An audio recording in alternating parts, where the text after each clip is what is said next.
you're not wearing green, I get to pinch you, so. You can't say it's your underwear. Yes.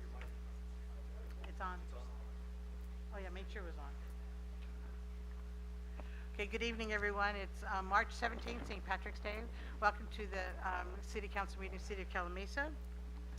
I'd like to, if I see that we have some speakers slips. If anyone wants to speak on an item on the agenda or not on the agenda, please fill out a yellow slip. Okay, so we'll start with call to order, please. It's 6 o'clock according to my phone. We'll do roll call. Councilmember Cundiff. Here. Councilmember Garcia. Here. Councilmember Manley. Here. Mayor Pro Tem Cervantes. Here. Mayor Molina. Yes. Okay, and for the record, City Manager Colbo's here, City Attorney Flowers, City Clerk Curtis, Finance Director Reed, Interim Public Works Director Shakir, City Engineer Thornton, Fire Chief O'Connell, and Sheriff Captain Northrup are all here this evening. And so, Mike, would you like to lead the pledge? Right hand over your heart. Ready? Begin. I pledge allegiance to the flag of the United States of America and to the republic for which it stands, one nation, under God, indivisible, with liberty and justice for all. Thank you.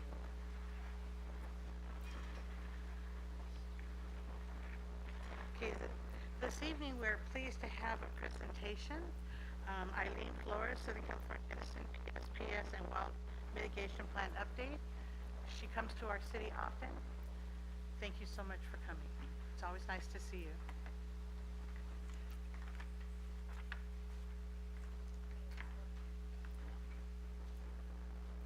No, it's not on.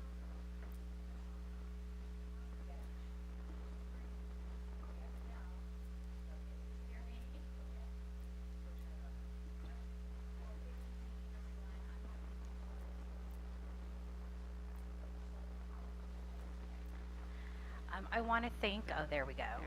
I want to thank Mayor Molina, the City Council, and City staff for giving me this opportunity to speak to you this evening about the recent public safety power shutoff events, also known as PSPS, that happened at the beginning of this year, which are absolutely necessary due to extremely dangerous fire conditions that we experience throughout the region.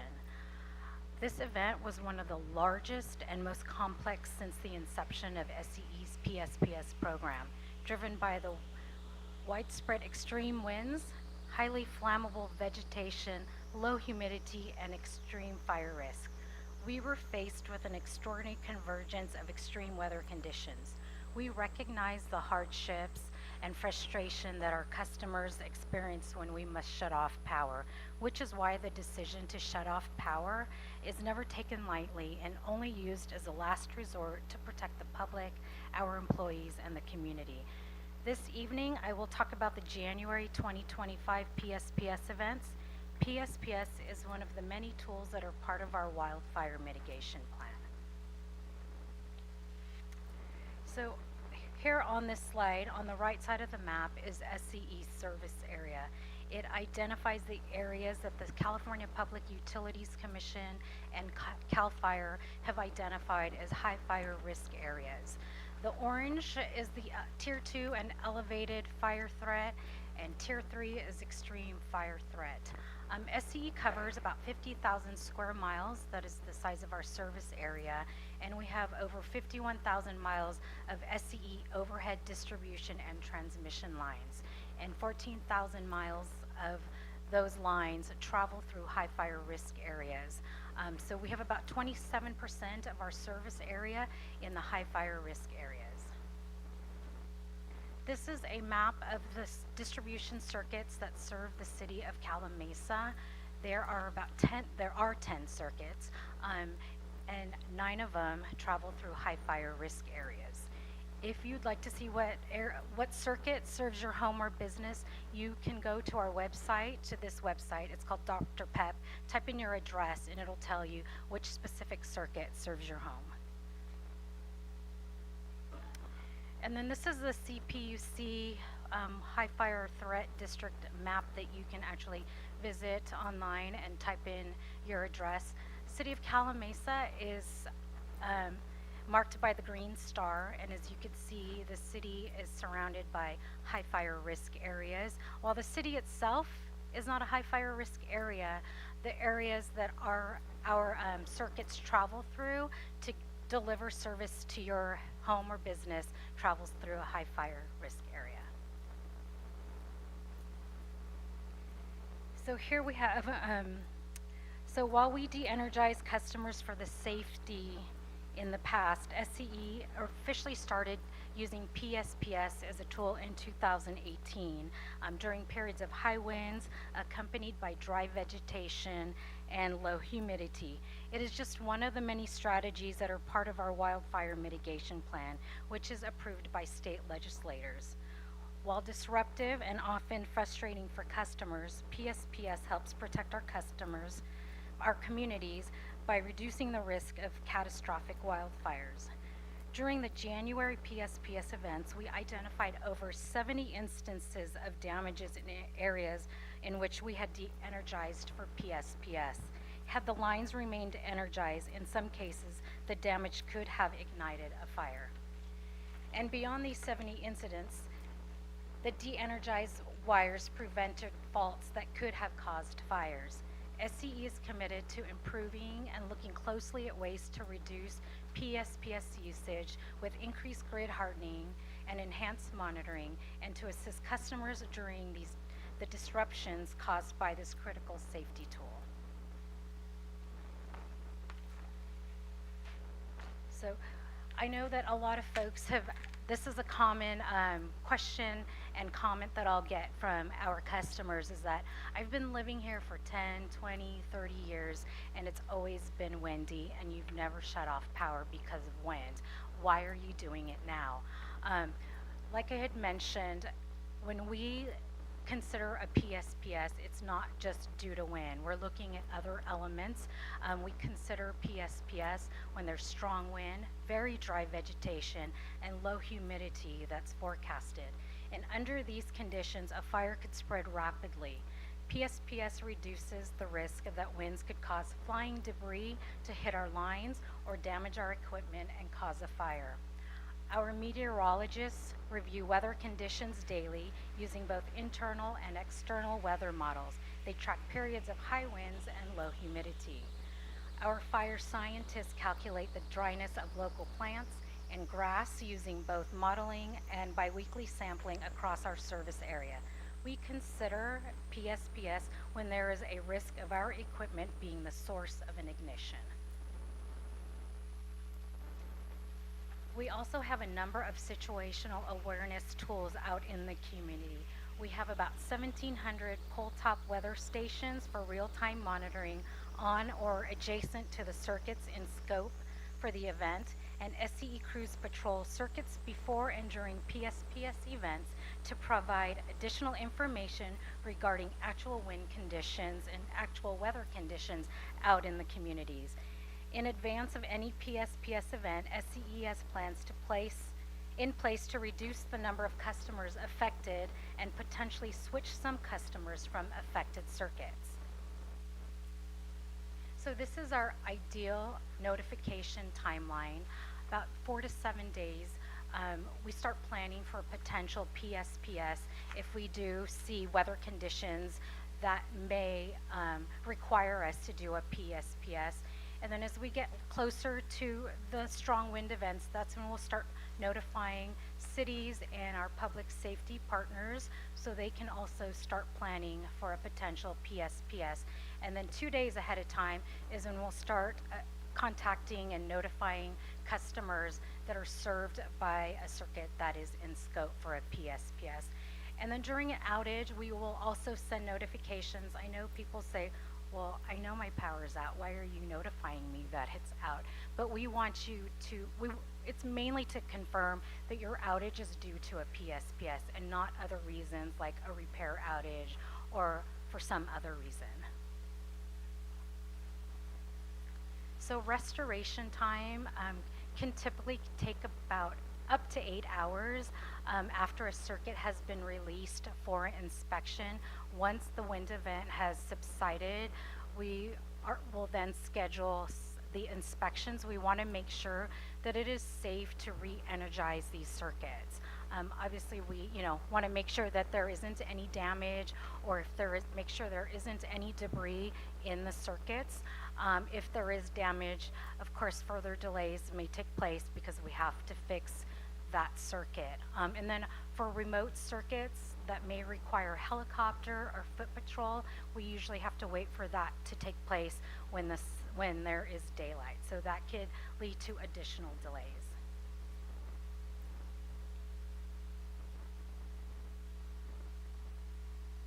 There we go. And then, as I mentioned earlier, during a PSPS, there are several reasons, there are several measures that we evaluate when we consider a PSPS. So we had extremely dry conditions, especially from October 2004 to December 2004. I think the last time that we had such dry conditions dates back to 1895.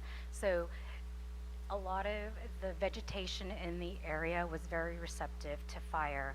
And then, of course, as I mentioned, we had really strong wind gusts in some areas.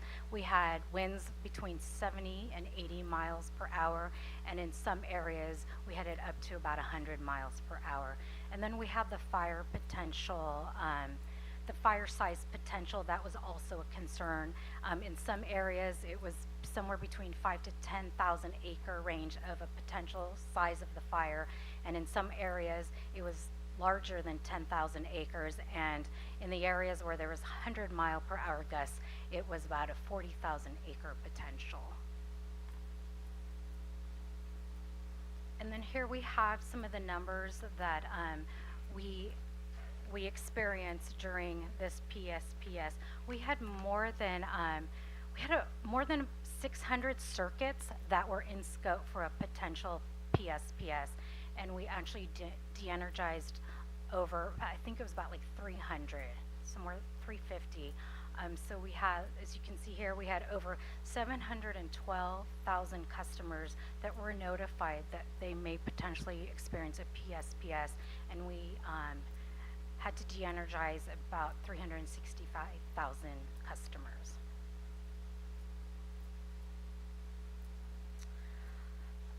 So for the customers who were de-energized in January, we're very sorry that your PSPS experience was made even more difficult when our communication tools did not function as they should have. When our communication tools do function as designed, they are very informative. We are constantly looking at ways to improve our wildfire mitigation plans, including how we implement public safety power shutoffs. In the near term, we continue to add coated wire, also known as covered conductor, and harden the grid with fast-acting fuses and advanced technology, along with further segmenting circuits so PSPS will affect fewer customers. While these strategies will not eliminate the potential for PSPS de-energizations, these steps will help reduce the scope of PSPS events. And then here are a list of resources that can help the community prepare for PSPS or any emergency. We also partner with Inland Empire 211 through United Way, and you can actually give them a call, visit their website so that you can get pre-qualified for the services that are offered through 211. We also have our medical baseline program.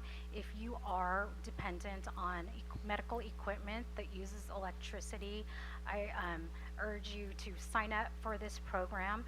It provides an added step of communications for those who are on medical equipment. We will make sure that when there is a PSPS, we will notify you. We will try to notify you several times, and if we don't have a positive reply from you, we will send someone from our field crews to knock on your door to make sure that you're aware of the upcoming PSPS or any outage.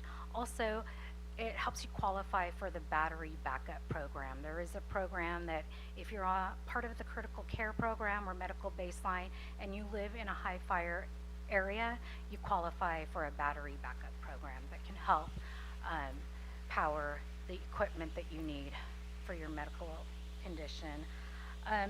So I want to thank you for your opportunity, for the opportunity to speak with you tonight. We know that PSPS outages are a hardship and can be frustrating to our customers. However, PSPS has played a critical role in preventing wildfires and remains a key component of SCE's wildfire mitigation strategy. We hope this marks a phase of ongoing open dialogue about how best to partner to keep our communities safe. We value your feedback, both positive and negative, and especially welcome your suggestions on what would be most helpful during a PSPS event. Thank you. Thank you, Eileen. I know I attended a couple of events where your CEO actually came and met with people, and that was very helpful. So I know you do a lot of outreach. It's whether people respond to it or not, but I know you do very well with that. Does anyone have any comments or questions? Well, thank you for the presentation. Just following back on the month of January, what has your team done to prevent something like that of happening with communication being shut down? Yeah, we are looking, I think at the, sorry, that was such a large event. It was the largest that we've ever had. And our communications, the technology that we had was overwhelmed. There was a lot going on. So we have been reviewing, like, you know, where we need to fix our notifications. I know that we had some issues with the website. People were not able to get the information that they were looking for. So that is something we've been working on since the last activation. So we're looking at that. We're looking also at how we can try to make the notifications less confusing. I know that a lot of notifications do go out, and I think maybe what we may need to do is walk customers through it, walk the community through what each of those notifications mean. They are, the messages that you receive are messages that we are required to send out by the CPUC. Also, we want to hear your feedback on what we could do better. You know, that event really showed us that we have some work to do to improve our communications. Have you guys done any tests, like to find out if the problem still continues, if an event like that continues to happen? Yeah, we will be testing it for sure. And then also we also have working groups that are looking at that internally. So it is being worked on, I can assure you of that. And like I said, we would really like your feedback too on like what we could do, and it would be great to hear from the council's perspective and from the community's perspective. Thank you for the presentation. It's very informative. Could you go back to slide 8 on there, if you could? The PSPS notification timeline. So on this timeline, if I'm understanding it correctly, does the notification go out to, you know, your standard rate-paying customer on 2 days ahead of an event? Yes, that is correct. And the reason that we do that is, you know, weather changes pretty quickly, and so we send it a little closer to when we're expecting the windstorms, because we are breaking it down by circuit is the reason. So we want to make sure that the customers that we're notifying are truly the ones that will be impacted by it. So I'm not sure if you're on the PSPS list, but we send out a list that lists all the circuits that may be affected, that are in scope. Okay. So we want to make sure that before we send out a notification, we want to get closer to the wind event, because, you know, 3 days out, it may look like, but you know, that the wind may be coming, and sometimes that changes when it comes down to the granular, down to the community level, and that's why we wait 2 days ahead of time. We have heard from some customers saying that they'd like to hear further out, even though they may not be impacted by PSPS. Yeah. So we'll take a look at that. It's hard to find the balance of like when it's too early, not early enough, too much notification, and not enough. Yeah, I think erring on the side of earlier is probably better in most Okay. cases, but I will. that's just my thoughts. Also, the notification, are we talking about a text message? Are we talking about just posting on your website, a call? It's a text message text or a message. phone call. So, and we will call or text the number that is on record. So thank you for bringing that up. So we encourage our customers to make sure to log on to the website or give us a call on our customer service line to make sure that we have the most updated contact information for you, because sometimes we may have an old outdated number. And you can pick if you want it text or phone calls. It's usually a recorded message, so I won't Yeah. be calling you. Yeah. Thank you. Thank you. Thank you, Arlene, for coming. Hopefully you'll come back when you finalize some of these improvements so that we can let our people know, because it's so important. And I know sometimes it's irritating to get all these messages, but I'd rather get them than not get them. Yeah. So, And like I said, if you do come up with ideas, we want to hear from you. Please let us know. We want that feedback. Thank you. thank you so much.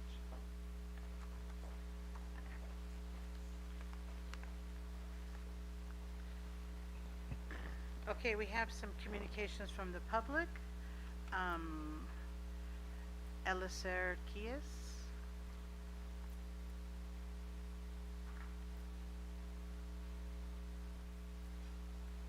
Did I pronounce it right?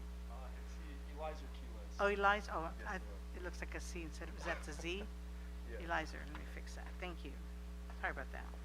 Well, my name is Eliza Keyless. I work with New Sun Power. I am thankful and grateful to have the opportunity to be over here and speaking to all of you. The reason why we're actually out here is to provide a solution. And what that solution is for you guys is renewable energy. Now, a lot of people have put solar panels on their home, especially back then when it first came out, where there were many restrictions in California, right? A lot of homeowners were only able to have up to 80% of their power covered, and now those restrictions are gone. There is a mandate where by 2045 they want 100% renewable energy, right? Or some form of renewable energy. And what we can provide as far as a solution is something that homeowners don't actually have to invest into. Because there's many people that want solar, but if they were to get it through a loan, a lease, or a purchase option, there wouldn't be a return on their investment. Now, as far as us here, credibility on the company, we've been all over Forbes magazine, LA Weekly, New York Weekly as well, right? And the reason is because we help many homeowners through integrity, and solar is a great option, especially for an area like this being in a red zone where it's a wildfire risk. Because through a power purchase agreement, what we're able to offer as a company is doing the job the right way. And what that would be is there wouldn't be any loans involved for the homeowner. So interest rates are super high right now, especially when it comes to solar panels, due to a supply and demand. Right here, we wouldn't be placing any liens on their property as well. Now, it is a 25-year agreement, but for those 25 years, we're actually doing the system maintenance and the repairs. Not only that, we're guaranteeing for those 25 years that we're going to provide cheaper power compared to utility companies, because those rates continue to escalate. And now today, I actually spoke to a homeowner that they have no choice but to have an oxygen tank plugged into their home, which means they're using a lot of power. And if power was to go out, what are they going to do during those times? So with us being able to provide a service instead of actually selling the solar panels, and then provide backup batteries for them, not only is that helping them stay away from these escalating rates every single year, but that's also helping you guys, because that's relieving the stress off the grid and giving you guys a solution to the things that are going on around here. So right here, what I do want to show you guys is I've helped out many homeowners throughout my career here.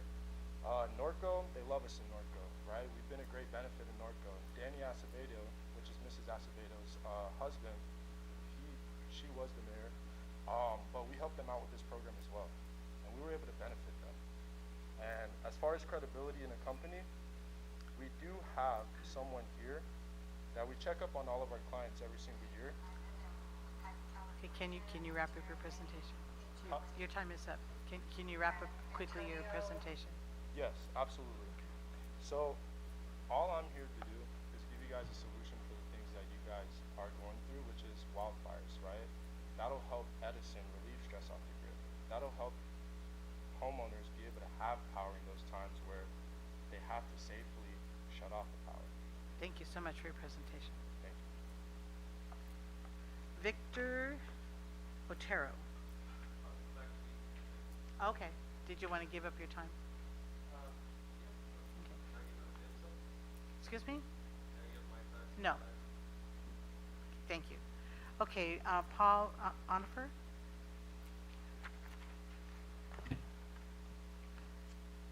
Good evening, Mayor and fellow council members. Paul Onifer with Gen SoCal 1. We're the owners of Summerwind Trails. And I just wanted to let you know that staff had brought up some items in Phase 1 that weren't completed, specifically stop sign bars and some pop-outs around the on the sidewalks around fire hydrants.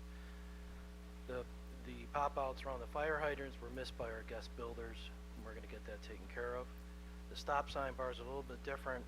They're not on the street and signage plans because all the plans were based off Riverside County standards. Riverside County standard does not include stop sign bars on local streets. Not to say that we won't do it, it's up to you guys. The reason why Riverside County doesn't have those on their plans is because they don't want to maintain it. Every 10 years or so they would have to repaint the stop sign bars. Purely up to you guys. If you want us to go back and put the stop sign bars in, we're happy to do it. I just want to let you guys know that that's what we're doing. Figure that we were out there Friday and today just making sure that we know exactly what needs to be done. We're going to be going out to bid, and we hope to have everything completed by 4th of July. So happy to answer any questions you guys may have, but I just want to let you know what we're doing. Thank you. Any comments, questions? John? I do. I just want to say thank you. It's something that me and the Will and Mike been kind of working on with that. So thank you so much for addressing those concerns. Appreciate it. And the community does this well too. You're welcome. Thank you, John. Okay, approval of the agenda, consent calendar, and waiver of full reading of ordinances. I'm looking for a motion to approve the consent calendar. I'll move to approve the agenda and the consent calendar. Second? Second. All in favor? Aye. 5-0, thank you very much. Okay, that takes us to our Calimesa Chamber of Commerce report. President Melissa, how are you? Good. How are you doing? Good, thank you. Nice to see you. Good to see you as well. I am the newly installed Calimesa Chamber President, Melissa Monroe. It's nice to see all of you. I'm just going to provide you guys with a quick update on the Chamber. For our breakfast meeting review, in March, we had Dr. Jasleen Singh from Apna Health Clinic. It was very well attended. And then for next month on April 8th at 7:30, it's the second Tuesday of every month. Same location, Cafe Royale. Everybody is welcome to join us. And we will be having one of our chamber members and local businesses present for us, Craig & Sons Termite and Pest Control. There's no charge to attend unless you end up buying a meal. Moving on, our scholarship program is coming up. So we are currently accepting applications for the scholarship program. It's open to all classes of 2025 students in the San Gregorio Pass. It doesn't matter whether they're going to be attending university, trade school, junior college, all are welcome to apply. And then the event itself is going to be on May 20th, and tickets will be available soon. We'd love to see some of our council members and community members there as well. Last but not least, as far as memberships go, we've been working on gathering some new memberships for the chamber and supporting our businesses.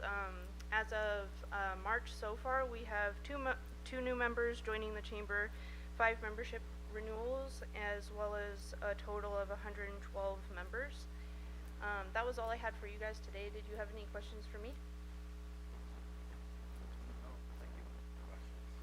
Awesome. Thank you. Hold on. Edgar, Oh. did you have any questions? Edgar, did you have any questions? Okay, thank you, Melissa. Thank you. Okay, that takes us to item number 8, annexation of certain property to City of Calimesa Public Services Community Facilities District Number 1, as for law enforcement, fire, paramedic, park maintenance services as annexation number 5. And Madam Mayor, if I may, on this specific project, because of close proximity of my residence, that's within 500 feet, so there's a potential conflict, so I'm going to recuse myself. Thank you for letting us know.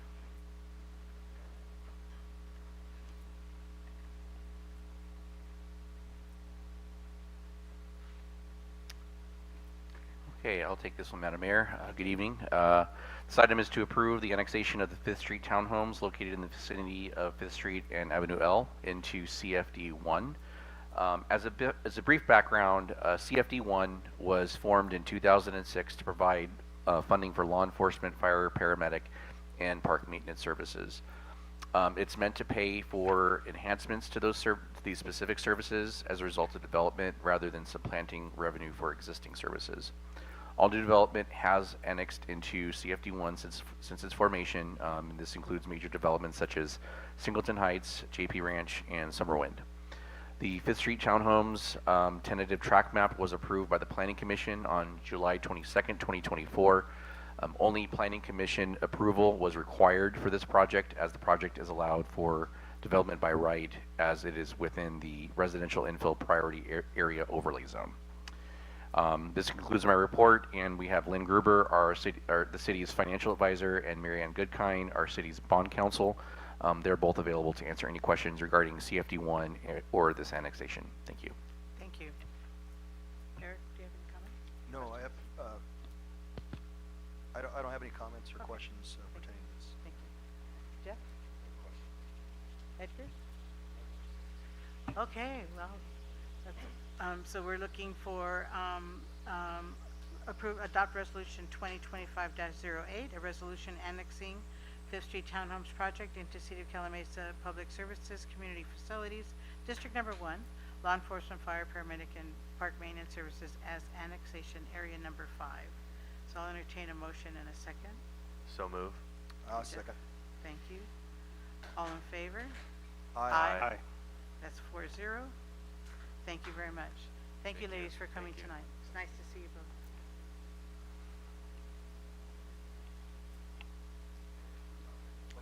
Yeah.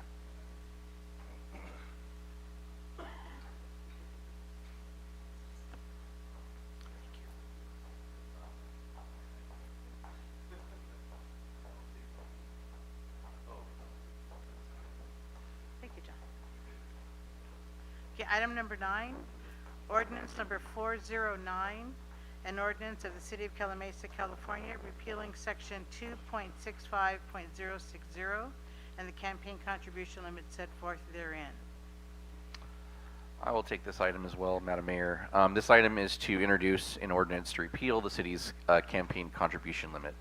In January 2024, city staff recommended and the City Council adopted an ordinance establishing a campaign contribution limit for the first time in the city's history. The limit was $250. This limit was established in response to SB 1439, which imposed new conflict of interest rules on elected officials, requiring them to recuse themselves from any action involving an individual that had contributed more than $250 to their campaign within the previous 12 months. This limit was also applicable. This limit has been applicable in the past to appointed officials, and so this extended to elected officials as well. So, for example, planning commissioners would be the most prominent example. The city's limit was established in order to ensure that candidates would not inadvertently run into a conflict of interest as a result of, excuse me, I lost my spot here.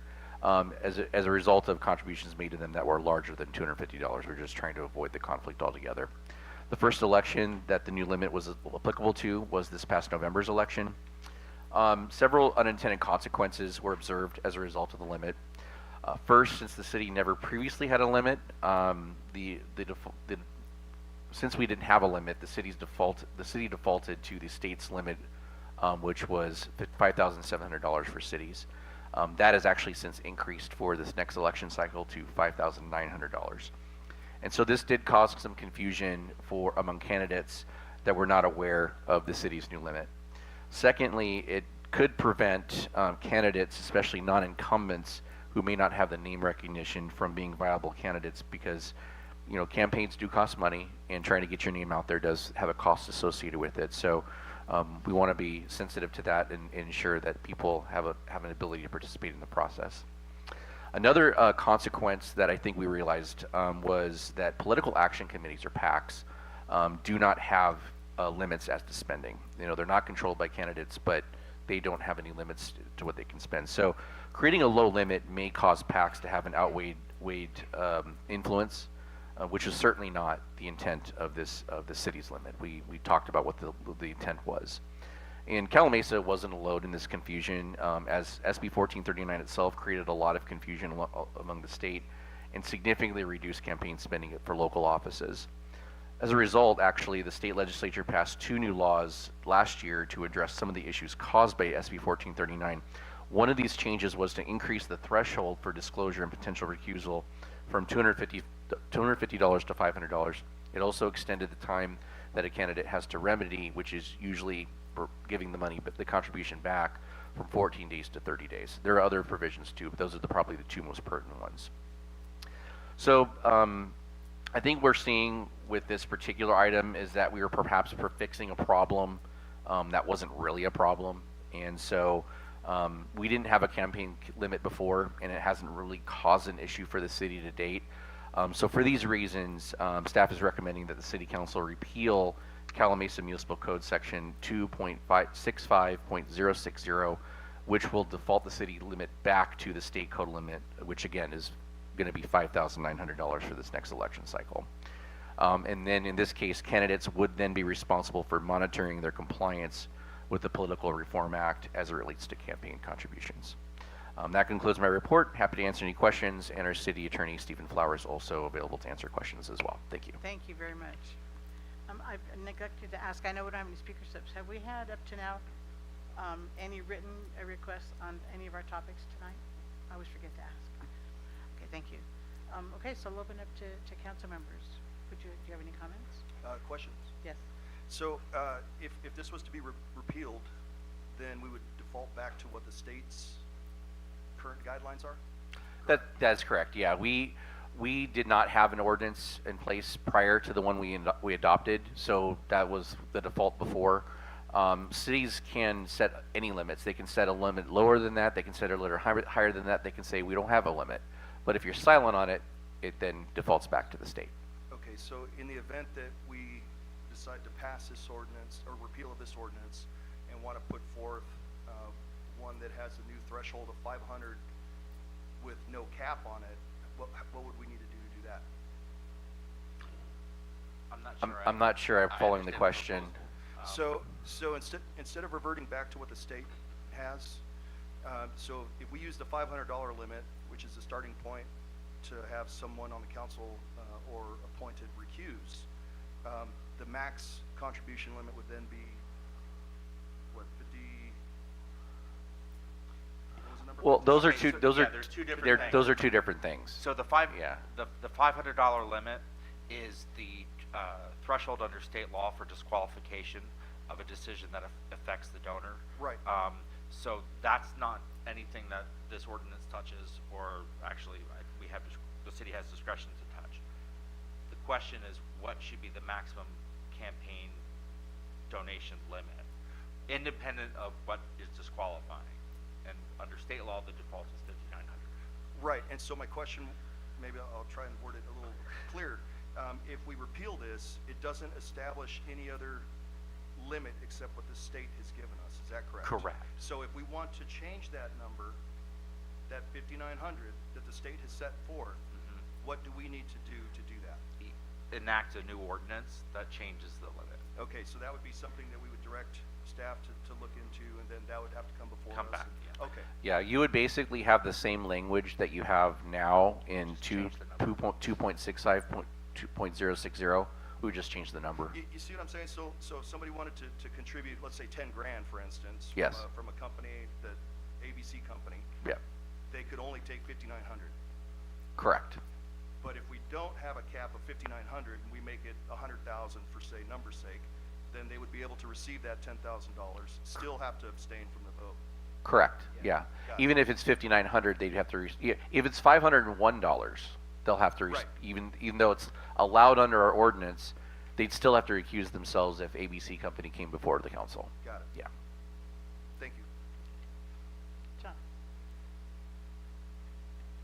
John? Just briefly, I think it's definitely overcomplicated, I think, the new ordinance, so I'm in favor of just of repealing it and just defaulting to the state, and just kind of simplifying it, I believe, so that's all I have. Thank you. Jeff? Yeah, I would echo Councilmember Manley's proposal. I just think it's streamlined, it's easier. It does seem a little cumbersome, and 250 is frankly not very much. So I would be in support of defaulting to the state. Edgar? Any comments? Well, for me, I definitely need, I want to put a limit, because if anybody can just donate money, it could be a conflict of interest that can create down the future lines. I myself actually invested on myself on this campaign. I didn't see an issue with $250 at all. I ran it all by myself. There is time commitment and stuff. However, if there's not a limit, I'm pretty sure there's going to be other agencies coming from the outside and try to come in and make some changes in behalf of certain council members in the future. I'm not speaking in behalf of now, but I kind of see more of a potential concern down the line. So putting a limit, for me, I definitely want to see a limit instead of just a really high number coming in through our elections. Okay, well, at this point, we're just repealing this item. If there's any, Yeah, if there's a Sure. request to bring it back Right. for, We can to do that. set a different limit, we certainly Right. can do that. Again, I want to say that from 1990 until 2024, we didn't have a limit established in our ordinance, in our municipal code. So it always defaulted to the limit in the state. And I think the limit in the state only came back by a few years ago, right? So that started in 2020. Before that, was there a limit? So,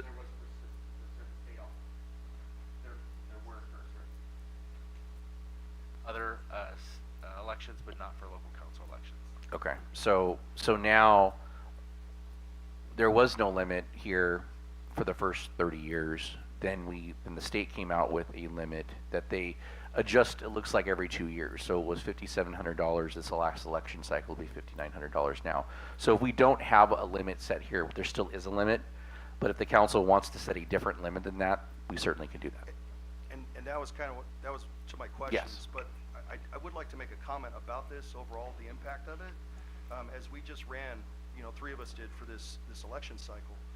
When you have friends or companies, not necessarily that will do business in your city, but when you guys go, all of us, when we go to draw funds to pay for signage or advertising, it's expensive. And imagine somebody that doesn't have the money like Edgar did, that has their money sitting in a savings and can use their own funds. They're relying on help from people they know or businesses. And you're going to people will be crippled, like we were just about crippled, getting $249 from X amount of people to help pay for signage and advertising. I think for the general public, for people that want to run that are not incumbent, it's going to make it very difficult for them unless they've got a substantial amount of money, as some may have. So for that reason, I'm all in favor of repealing. I mean, I want to clear what Eric says. I wish I had money in my savings account, but that's all very hard-working money. I was competing with candidates that were already here within our city of Calimesa, and they ran through PACs, which made it very difficult for myself. And I do want future leaders coming through our council members coming without being outsourced, already given within within house and giving an opportunity to everybody else with a limit. And that's why, for me, a limit limits everyone to be treated equally as a fair run than having a potential hand with when there's not a limit at all. I do want to make a clarification. You brought up PACs.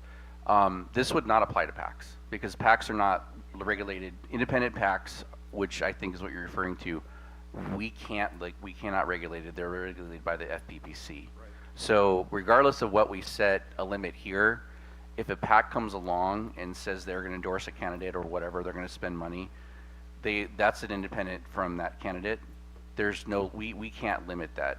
So setting a limit here is not going to prevent that, I guess is my point. Yeah. So I just want to clarify that. Yeah, thank you all. Also- So to kind of see like the bigger picture of it, when they're competing with other candidates who are running through PACs, and then those people actually have PACs with donors that are not having a limit, increases the chances of them running through elections, because now you're kind of outbidding, like for example myself, that I'm coming from the outside, and potential leaders that were trying to run that their names are not familiarized with their names during council or through any of the other meetings, through commissions or anything like that. So it kind of gives them a more of an upper hand than name recognition when no one actually recognizes you within the city. So that's what I'm trying to prevent of happening down in the future.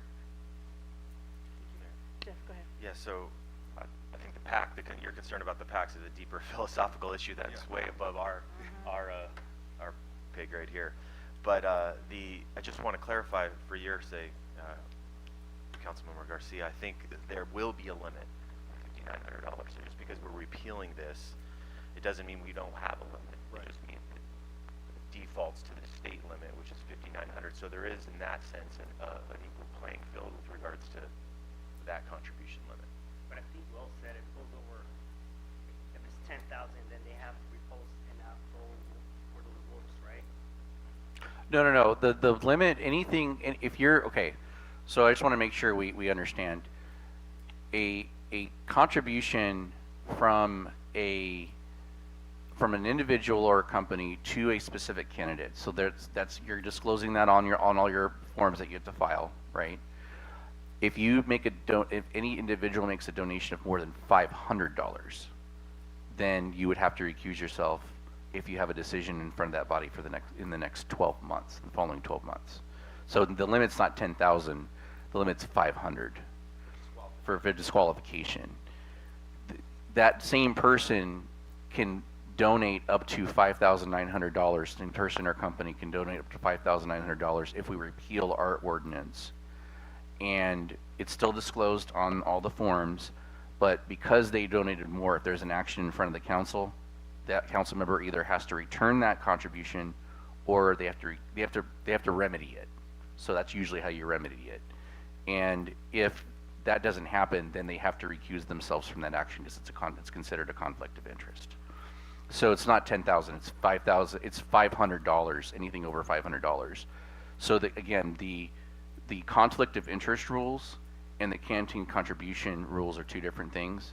And then when it goes to PACs, again, a PAC just says paid for by this PAC number, blah, blah, blah, FPPC number, blah, blah, blah. They're not controlled by the candidates. They may endorse a candidate, but that candidate has no control over that PAC. And there is no limit on that. They could spend $1 million.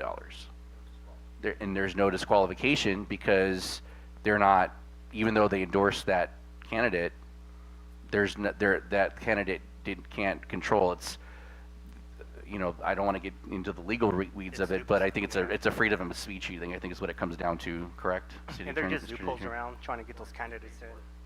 Well, and actually, one of the feedback that I got is that some people in the community felt that the low limit actually encouraged that, because now having such a low dollar amount, if I wanted to endorse a candidate, rather than just handing them a check for $2,000, I'm going to do it through a PAC and pay for the mailings or whatever, because I can't do it through our limits because the limit's so low. So the feedback I got is that it almost encourages PACs to be more active in our city because the limit's so low. That was actually the feedback I got from people in the community. So they thought they actually accused us of doing that, and I explained to them, no, that's not what we did. The reason we did it was how exactly I explained it here. trying to avoid conflicts of interest. Obviously, there were other unintended consequences, but that was one of the feedback that I got, and I'm like, when I sat back, I thought about it, I think they have a point. So we want to, it encourages transparency. If you can give money to the person, then you have to disclose all of that. It's very, very clear and transparent. I think it does actually promotes transparency. You want to make sure the limit's not too high. You always want to, there's always a, probably a sweet spot there. You don't want to set it too low that it encourages other types of activity, but maybe a too high of a limit too can be, that's something that that the council would need to consider. So. And I definitely agree with you too, Will. Just setting it up too high, if we can just meet in the middle, just what everybody in agreement with, just finding that soft part on instead of the maxing it out at $5,902, that'd be great. Well, all that's before us is repealing this ordinance Right, tonight, so. right. I'll make a motion. Actually, the recommendation is just that we introduce the title only. Is that correct? This is an ordinance, so it's introduced for first reading, and then it would come back in 3 weeks for a second reading Adoption. and adoption. Right. Yeah. And then it goes into effect 30 days later, Right. after adoption. And if the council wants to bring back a discussion on setting a limit, we certainly can do that as well in the future. So can we set a limit today so it could be in the next? That is not No. currently before you on the agenda. It would have No. to be a future agenda. So we got to move forward to making the adjustments. I don't know if you have to move forward necessarily. I mean, If I understand it right, if we're satisfied with the state's limit, then we don't have to do anything. If we choose to extend that limit higher, then we have to do something. We have to or talk lower, about it. yeah, Or or lower. lower. Yeah, anything other than that. Yeah. Yeah. I personally would not be in favor of making one lower for the transparency purposes. I think either keeping what the state has or increasing it to a number that we agree to is probably the most sound thing to do, just because, again, from experience, if you've got one buddy who happens to live in Texas, who's an oil well guy, who will never build in your city, but is like, hey, I'm gonna give you 10 grand for your campaign, that is gonna help you beyond measure, and the optics of it, as long as it's all recorded and disclosed and for transparency, everybody can see it, I think that's the best option, But again, that would be a future action. Yeah. So tonight we're just repealing this ordinance, and so it's recommended that we just read the title. If anyone would like to do that, we have to read it out loud, right? Okay. Proper motion, if I might suggest, would be a motion to introduce by title only ordinance number 409, an ordinance of the city of Calimesa, California, repealing section 2.65.060 and the campaign contribution limits set forth therein. Thank you. So would someone like to make that motion? in a So second? moved. Okay. Second. All in favor? Aye. Aye. Okay, 5-0. Thank you. Okay, that takes us to item number 10, Mobile Home Rent Stabilization Board process. So before I hand this over to Ms. Gertis, I just want to clarify a couple things. This is probably the first time that most of you, I think all of you except for Mayor Molina, have discussed this item, and this is a subject that goes back to our city's very founding. And I do want to clarify in the recommended motion that we're approving the it says approve the elimination of the appeal process. That's probably getting a little ahead of ourselves, because that would have to be done through the ordinance itself. So this is meant to be a discussion and to get direction and going in the way of a hearing officer. So Ms. Gertis will get into the details of that, but I just want to make that clarification that this is really for a kind of the first discussion, and if the council agrees with the direction after your discussion about it, that then we can move forward with the RFP. We just wanted to, otherwise we'd have to probably do that in a two-step process. We wanted to kind of consolidate that down. So this is going to kind of give some background to all of you, on what this is, and then maybe a way to make the process a little more streamlined and just given how that the industry has changed, I think this is where we're going. So, Ms. Thank you. Curtis, please. Okay. Good evening, Mayor and Council. Again, as City Manager Cobo stated, this item is to discuss current processes of our Mobile Home Rent Stabilization Board and staff's request for the issuance of an RFP seeking a mobile home rent stabilization hearing officer. So just a little history background for some of you newbies.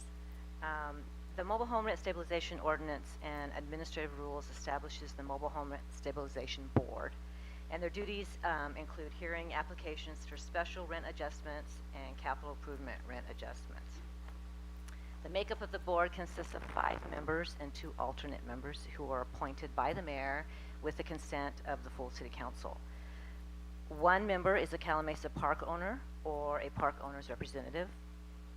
1 a resident of a mobile home park within the city of Calimesa, and 3 citizen at large members who are not residents or have any relatives that live in a mobile home park.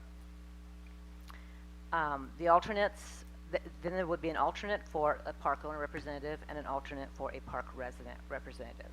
The reason for the alternates are in case the application happens to be in the park that the park owner representative owns or the park resident member lives in. So that would depend. And then the alternates would step up to those 2 for that. That's how that works. The board currently has 5 vacancies in all positions, 5 positions and 2 alternate members positions. The list of vacancies have been posted since the vacancies occurred several years ago.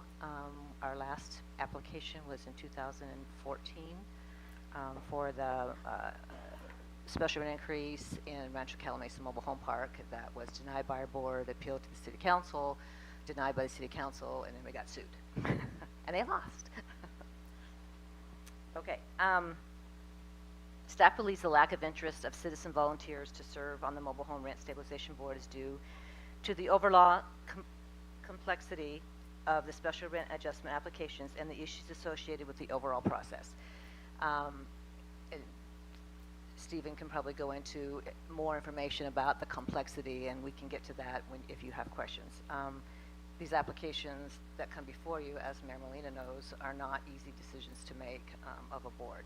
So that's where I'm coming with that statement. So the types of applications, according to our ordinance, all park owners are allowed an annual rent increase, and they receive 80% of the current CPI, whatever the CPI is at the time that they apply, and they have to give their residents a 90-day notice. Those do not have to be approved by the city, but we do have to receive a form showing what increase they gave, who they gave it to, the spaces that were effective, and I keep that on file. All the other all the other rent increases or rent petitions go before the board. Those being a special rent increase to provide a reasonable return. If the park owner, maybe it's a new park owner, he brought the park, he doesn't feel like he's making a reasonable return, he files a petition, and that is heard by the board. And also for the capital improvement.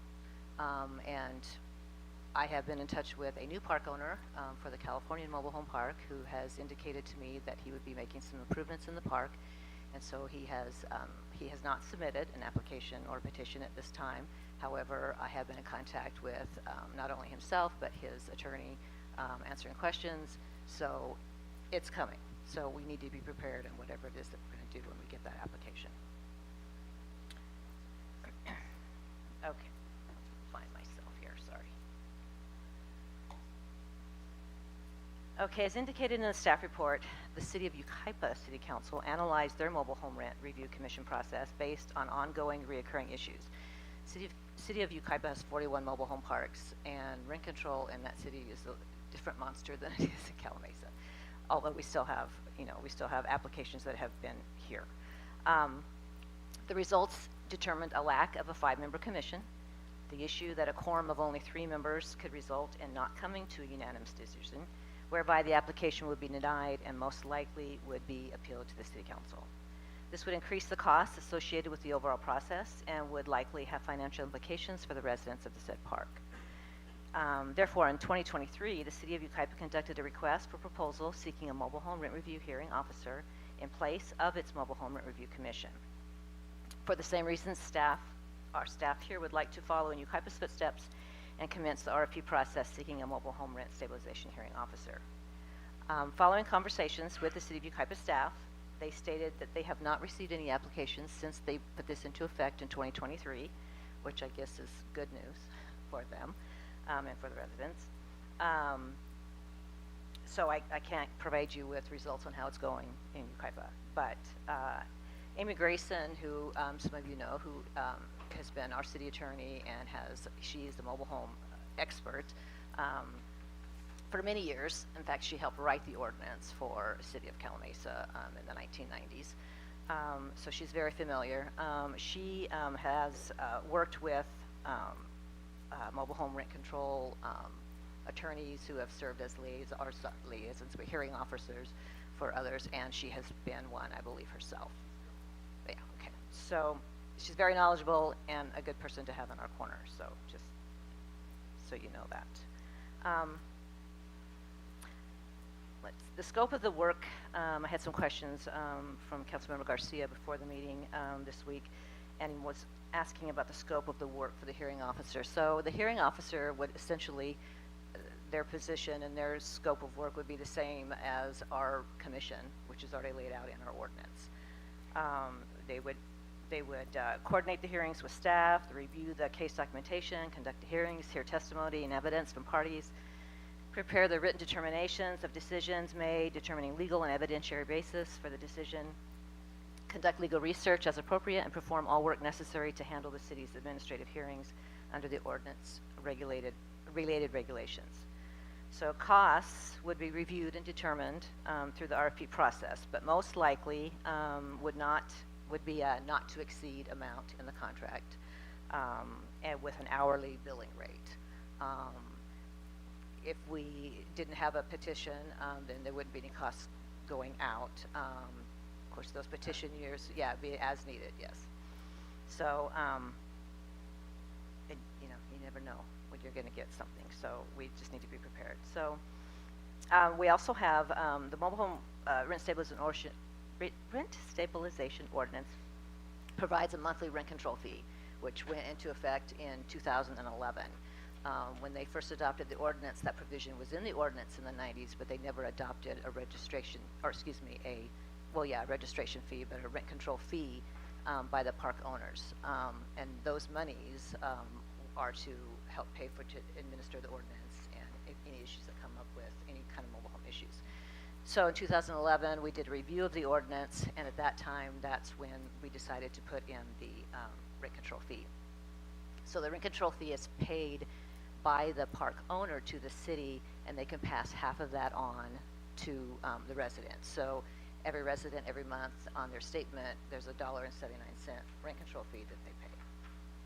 So in collecting that all those years, we do have a balance of monies available. That's where the monies would come from to pay for the hearing officer should we decide to move that way.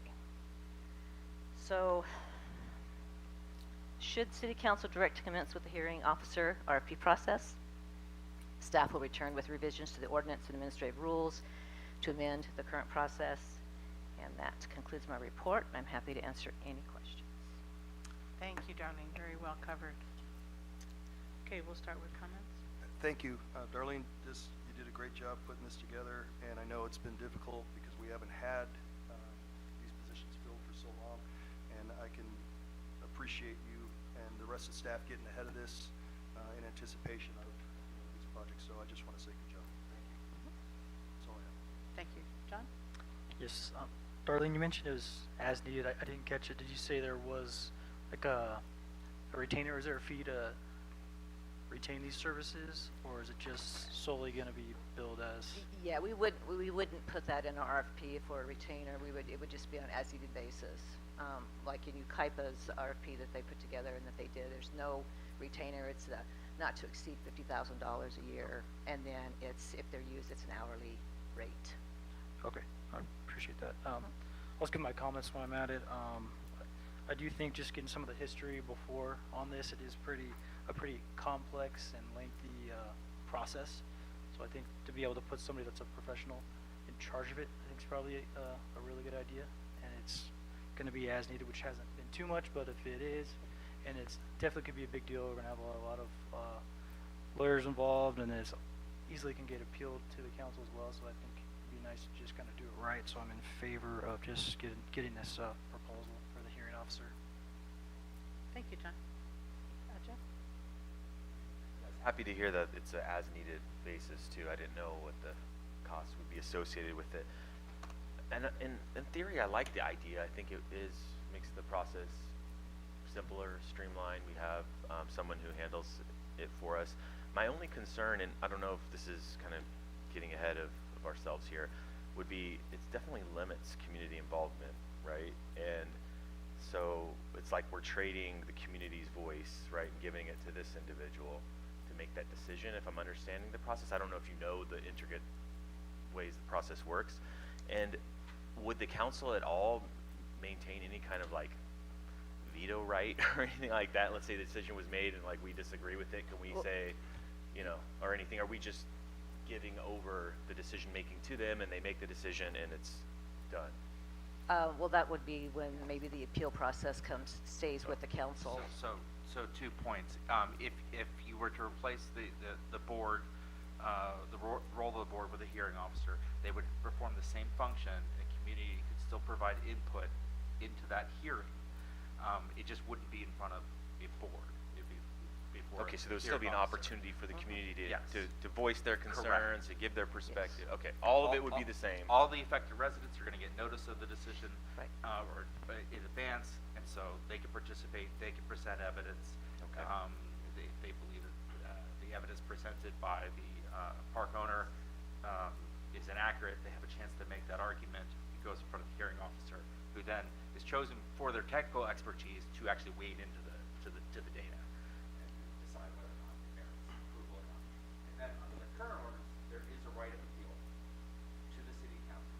And one of the questions going forward is whether or not to keep that or let the hearing, if you were to go to a hearing officer, to allow the hearing officer's decision to run. There are cities that do it either way.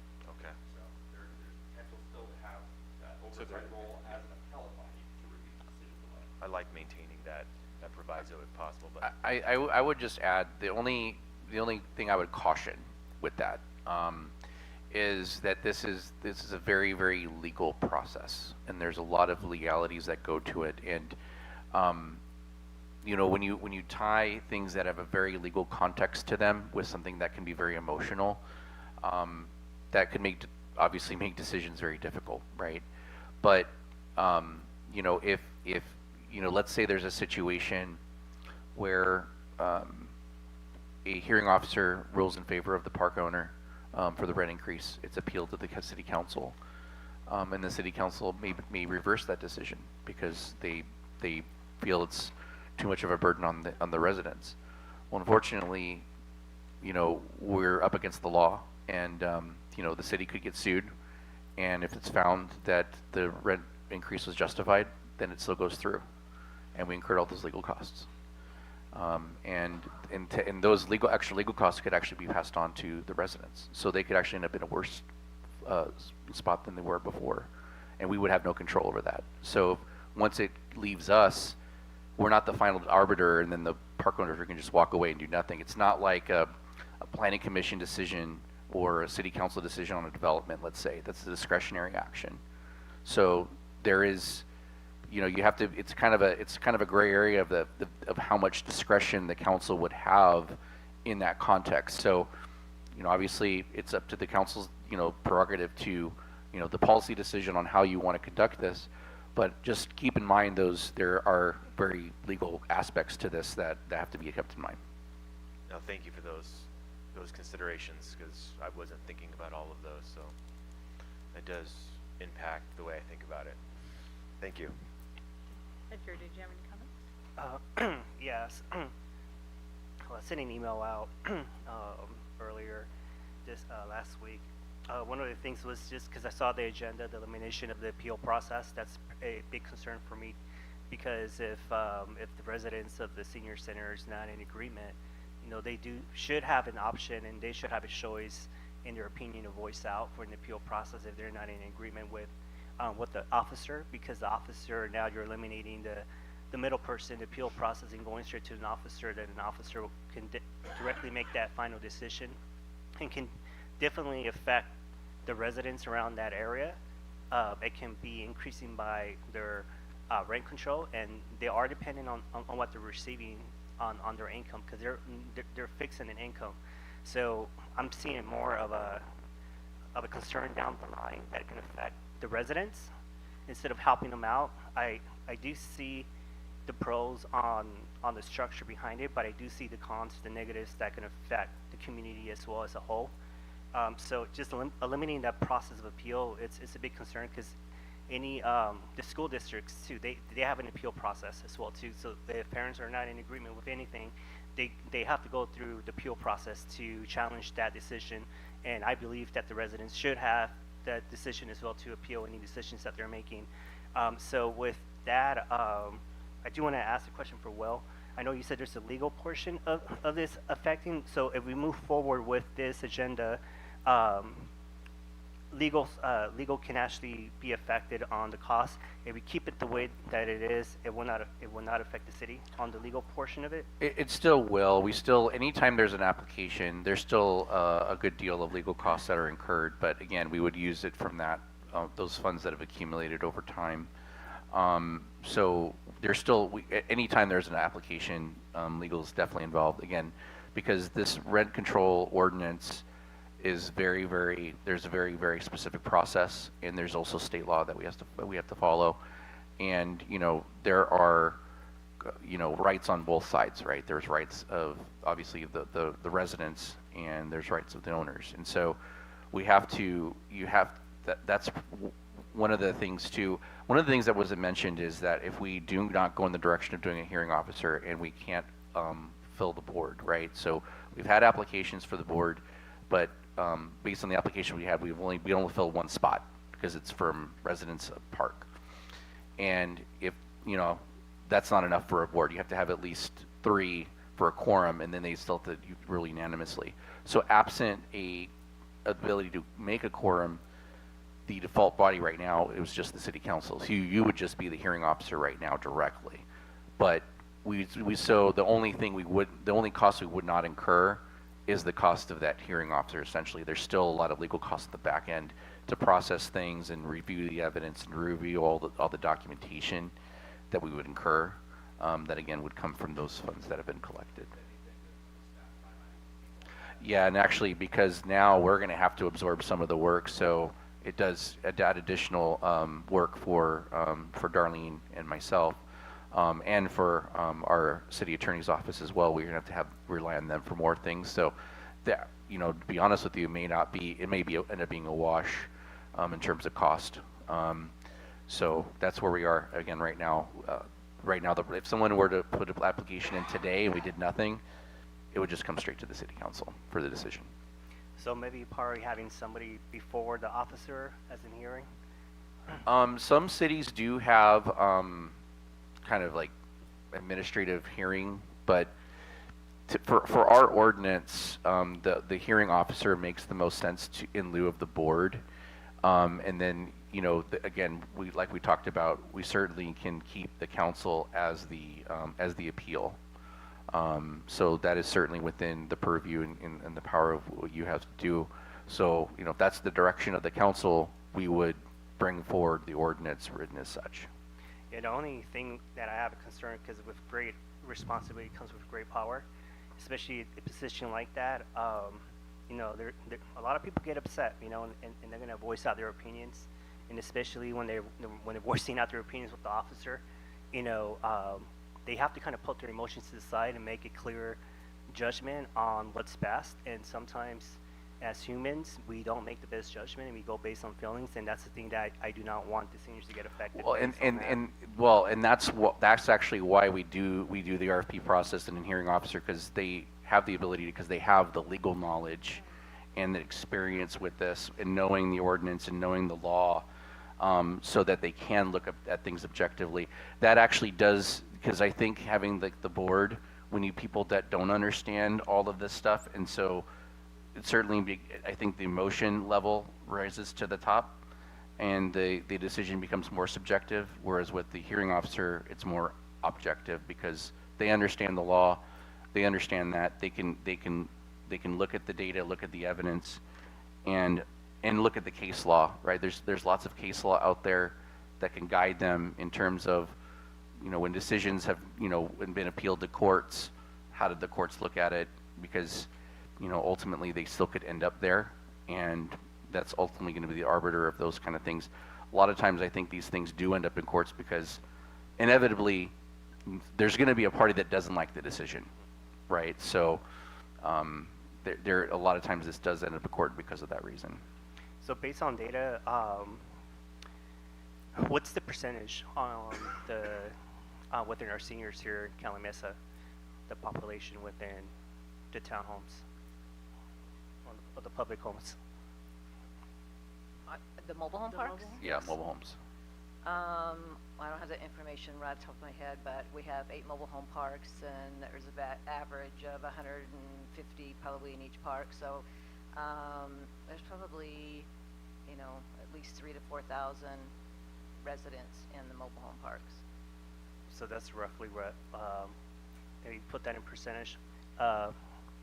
Celeste, sorry, I'm gonna pick your brain some percentage, but I would if they're probably put it at about 25%. 25% of our residents. Okay, that's what I was gonna say. So that's a pretty high amount for our residents, 25%. I'm assuming those are just the number of spaces that are rent Yes. controlled, correct? 'Cause there is one park in our city that is only partially rent controlled. Part of the spaces, any spaces that were in existence as of January 1st, 1990 were included in this ordinance. Any that were created after that are not. So that number is frozen. So if there was a new park that opened later, those would not be included in this. So just keep that in mind too. It might be higher. It'll be lower. It'll be lower because the number will never go up. The number will never go up. So, yeah. So Will, tonight you're looking for consensus for going forward with an RFP process? That is correct. Okay. Yeah, I think that's mainly what we're looking for. The repeal of or the elimination of the appeal process. I think That'll that's come probably later. not what we're looking for. We're looking for the RFP. So just basically just the RFP Yeah. process? Yes.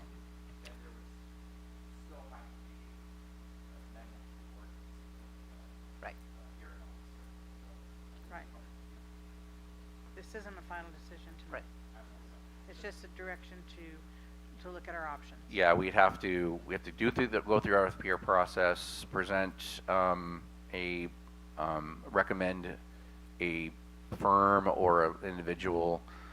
Most likely it'll be a firm, because this is I guess you'd call it dying art, of people that specialize in this. So typically what they found is they go with firms that specialize in this kind of thing. And then, so we come forward with that and award a contract for that, in addition to the ordinance updates to implement that change. Yeah, they Thank come you. in conjunction together. Yeah. Okay, so before we take a vote on this, I don't have any speaker slips. Did anybody want to speak tonight? Okay. Normally we don't do this, but it's a very emotional subject, and so if you'd like to, are you both going to speak? Okay.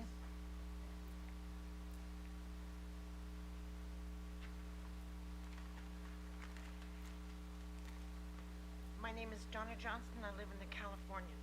I've lived there 8 years. I'm on a fixed income. It's not going to increase. And anything you take away from it takes away from my groceries, my gas, and anything else. This all started because we GSMOL members ask Peter Wang to fix the game room. That's why this started. And so we've gone back and forth with Renee and Law about the game room. He said, well, it would take $40,000 to fix it. That's ridiculous. Then he came back and said it would take $140,000 to fix it. He said $8.20 to all of the people in the park. We didn't ask him to build a new game room. We asked him to just simply take out the shuffleboard so we could put our stuff in there to have a game room, to be able to come together and have cornhole or ping pong or something as a community. Because we are already in process with things that he has done to us. We are already organized for that and moving forward. If I had not asked Peter Wang to give us a game room, let us have the game room, this would have never, ever come to fruition. And the fact that he wants me, as the GSMOL president, to go to the members in the park, the residents, and find out who wants this game room, and if he gets a full vote on it, then he'll go forward with this application. He is not going to get one vote. We voted him down last time. Darlene can tell you. We'll vote him down this time too. He's not going to get one vote. We just won't have a game room, and that's up to him to pay us back for the entity that he is not giving us but charging us for, and that's not the only entity. So this is legal all over the place already, and it will be. Thank you. Thank you for your comments. This is exactly why we're bringing this item forward. There's a process that owners have to follow, and again, we want this to be a very transparent operation and process, but owners have the right to improve their properties, but there's a process. And so your opinion of what you think is happening is your opinion, and an owner might have his own. So this is the ideal, this is what we are looking at in putting through a straightforward policy so that we can be as fair as possible and give everyone the opportunity their due justice. So I thank you for your comments. Did you have comments to make? Okay. Thank you. Council members, thank you for this opportunity. My name is Elizabeth Bishop. I am also a resident of the California. As some of you members know, Donna, myself, and other members of our community have actually been coming to these meetings for over a year now.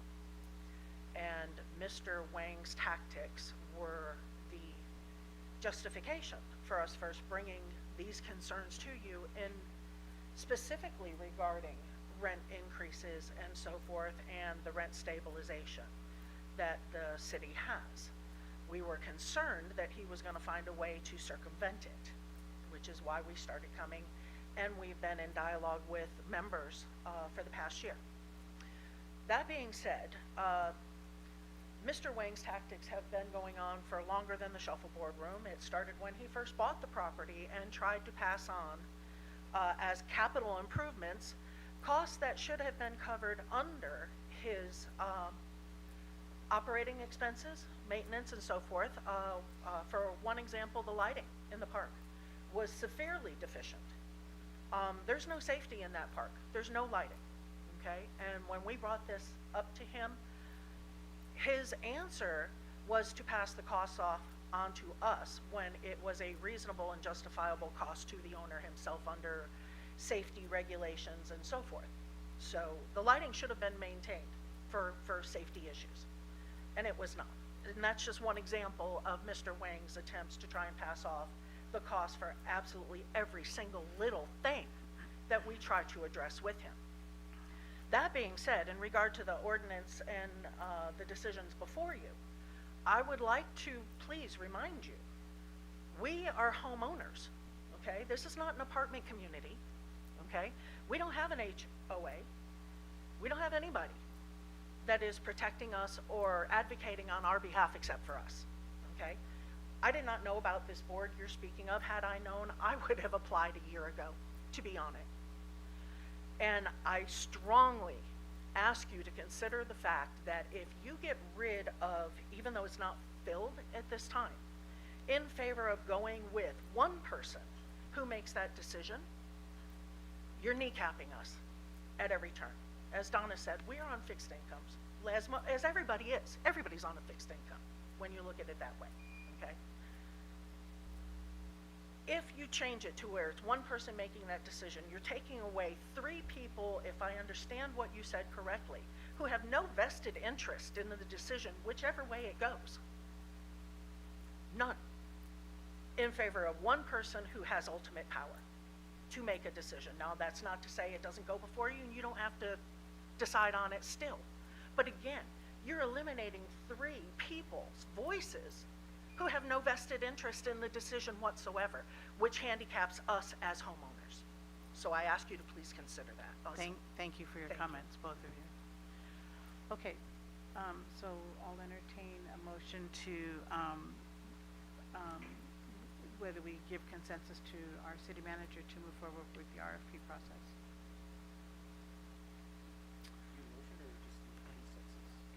Do you want consensus? Do you want to vote? Yes. Okay. So, okay, motion. We'll take a motion and a second. Yes. Yes. Yes. I'll move to request a proposal for CKD mobile home rent stabilization hearing officer. Is that adequate? Yes. All in favor? Aye. No. Any opposed? No. That's 4-1. So I just want to clarify again, just for the council and the audience as well.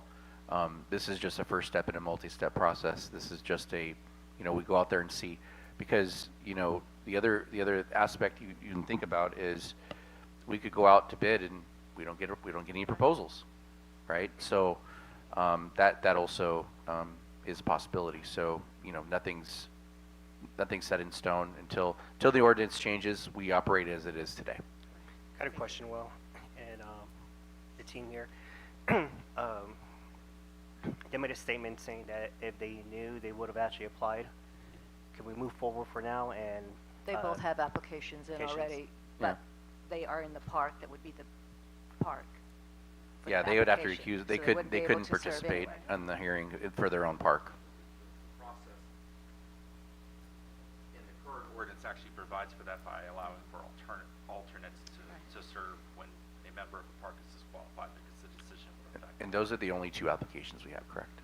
Actually, I have 4 from 4 residents of the California. Okay, so we'd only have, so those 4, you can only select one of those 4 to be on the board, because you can have more than one. One could be, you couldn't select even one as an alternative, because the alternate has to be from a different park. Though that's the reason you have an alternate, because if the application in question was from that park, they can't participate. It's just like it's a conflict of interest, just like the Objectivity. council has. so, has the other parks been informed about this committee? Yes. Yeah. Yes, has been- they. This is Yeah. an This They- is they this know is one about of the reasons that this ordinance is one of the reasons our city was founded. Yes. So they're very, very well aware of this part. Yes. And again, just to clarify, these are decisions that very complex and hard decisions to make. Most of your residents don't want to make a decision on one of their other residents' livelihood. That's why it's so hard for them to determine if they even want to serve on this type of a commission. So it's not that we haven't been out there looking for anybody, or that we haven't had it posted. Everybody has the opportunity. It's like I say, it's the ordinance, it's the complexity of it, and the decisions they have to make, which are hard decisions. Thank you for that. Okay, thank you. Okay, this takes us to mayor and council member reporting of county and regional meetings and conferences. Edgar, I'll start with you tonight.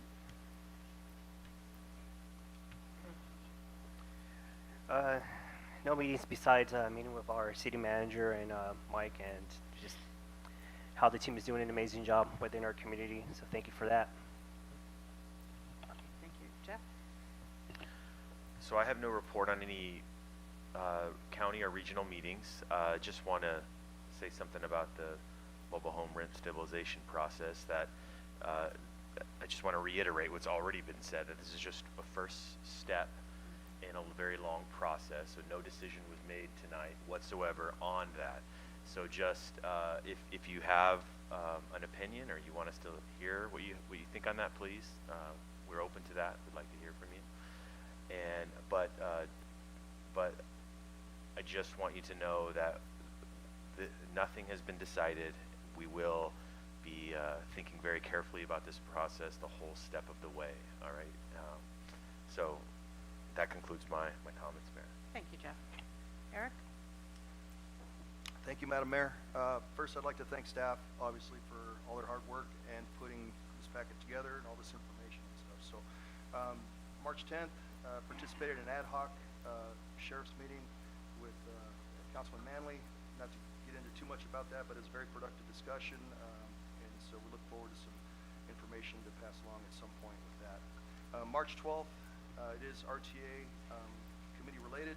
Attended the OMEO ribbon cutting ceremony as an RTA representative. That's the Riverside Transportation Agency. OMEO is a company that has been collaborating with the city of Riverside for some time now, as well as the UCR campus staff. And OMEO is a self-driving public transportation vehicle, essentially, that they're going to use really as a pilot in their city. The only other place that it's been used in the United States at this point is JFK Airport, where they're seeing great success with it, which is why Riverside has decided to do this. They're green vehicles, of course, and they do have the ability to staff some of their older RTA transportation employees there, as a safety observer on those things. So it was kind of an interesting thing to be at. So just wanted to share that that's what's happening over there as a result of the work that RTA has done. March 13th, this was also a very interesting, this was not commission or meeting related, but more it was a tour of the CR&R facility in Paris. This plant was showcasing their state-of-the-art automated anaerobic digestion machine, which they described as being basically a giant cow belly, that the food goes in one end and methane comes out the other end, along with usable compost. So it was a very interesting process. For the rest of the council, if you get a chance to go see that, it's great, so that when our constituents ask us, hey, what's happening? Why do we have to separate all of our food and put it in the green waste? Because that's what goes into this machine. The food compost and the green stuff, the clippings and your lawn clippings and all that kind of stuff is what goes in there. And they're moving towards essentially a zero carb, zero waste processing plant. This is over a 50-acre plant that they have there. And they use everything from the plastics as a sort of reusable coal they have companies that are buying it, and it was pretty interesting and very informative. And lastly, as today is St. Patrick's Day, happy St. Patrick's Day to everyone. More specifically to my shipmates on the USS Fitzgerald, whose namesake, William Fitzgerald, was an Irishman who gave his life in Vietnam to save his people, to allow them to escape. So that's all I have this evening. So thank you. Thank you. John? Thank you, Madam Mayor. March 10th, I attended the Sheriff Ad Hoc meeting, and that'll conclude my report. Thank you. I have a list. March 5th, I attended RTA's Budget and Finance meeting, where it was just routine business conducted. Also on the 5th, I attended a Calimesa Ad Hoc Committee for Mesa Verde Development with Councilman Cervantes and I, and information will be coming when it's available. On the 6th, I attended a SCAG Transportation Policy meeting, where they're recommending to the Regional Council that they adopt the SCAG 2025 Active Transportation Program, and that's in partnership with 6 county transportation commissions, 15 projects, and 113 contingency projects that support walking, bicycling, and other forms of active transportation in the region. On March 10th, attended the Cal Cities Division meeting in Corona. The meeting was held at Eagle Glen Golf Course. The guest speakers were Executive Director Aaron Haig from RCTC and Damon Conklin, the Cal City's legislative analyst. On the 12th, following the RCTC meeting, I attended the County Riverside City Selection Committee. Well, you probably know all about this. According to Government Code Section 50270, designates the mayors of all cities within the County of Riverside to serve on the City Selection Committee. The purpose of the committee is to appoint city representatives to boards, commissions, and agencies as required by law. At this meeting where a quorum was reached, nominations were requested to fill vacancies: the chair, the vice chair, Airport Land Use Commission, countywide oversight board member, and an alternate for that oversight board. So elections were held. I was elected chair. Wasn't looking forward to that. I wanted to get on the oversight committee, but that didn't happen. Since it's a meeting for mayors, the current chair and vice chairs were no longer sitting mayors, and so they were not allowed to continue. So they had to have elections for that. And so Ulysses Cabrera, City of Moreno Valley, is the vice chair. Topper Taylor is with Indian Wells. He is going to be on the oversight committee. And then Kathleen Fitzpatrick from La Quinta is the alternate for the oversight committee. Steve Sanchez from La Quinta is on the ALUC, which is the Airport Land Use Committee. And so the committee is only called to order if there are vacancies. And on the 12th, earlier that morning, right before that committee, RCTC had their meeting, and I will provide the summary to you, so I don't have to read everything about that. So you'll be getting that this evening. I also like to commend the CR&R organization for putting on the tour. I actually brought back a book, so I will pass it out to all of you and anybody who wants a copy of it, that describes all of the businesses. They've really been creative in creating businesses as well as picking up our trash. But if you want to know how they handle it, they handled it very well. They like to talk trash, is what they say. I also attended MetroLink Audit and Finance Committee meeting. They conducted routine reports, but one of the highlights of this, so I'm new to this committee, was an issue with badges. They did an audit and found out that badges who are issued to board members, employees, and contractors, audit found that as people left the organization, their badges weren't canceled. And so that was a real problem because it gives access to multiple Metro buildings. And then lastly, I attended on March 15th, RTA Riverside Transit Agency hosted the Regional Rodeo Competition. And this is where 16 transit agencies competed in two categories: maintenance teams and coach operators. So LA Metro won both of the competitions, unfortunately, and they move on to the international contest in Austin, Texas in April.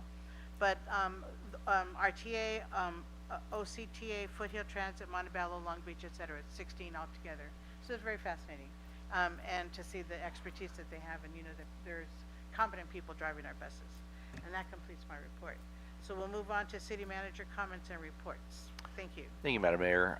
Just a couple of things. The City of Calimesa is going live with OpenGov for building permits, planning applications, and business licenses starting on Friday, March 28th. So currently, all of those things must be done in person and on paper, and this will allow for electronic submissions, something that both our developer and contractor communities have been asking for some time. This will also create a lot more efficiency on staff's end, as we'll be able to track where permits are much more easily, and items will be better documented. So we're looking forward to that. Our staff has been working really hard in getting all that set up for the last, probably 6+ months. Unfortunately, I drew the short stick, and I became the project manager when Kelly went on leave, because she was the project manager. But she did 95% of the work, so the credit goes to her and the team. Everyone, all the departments really came together on this. They were all really excited because our processes were pretty antiquated. So in some cases we didn't have a process. It was all done through Word and Excel and all these things. So we're really excited for that. And the Capital Projects Workshop is next Monday, March 24th at 3 p.m. So it'll be right here in the Senior Center.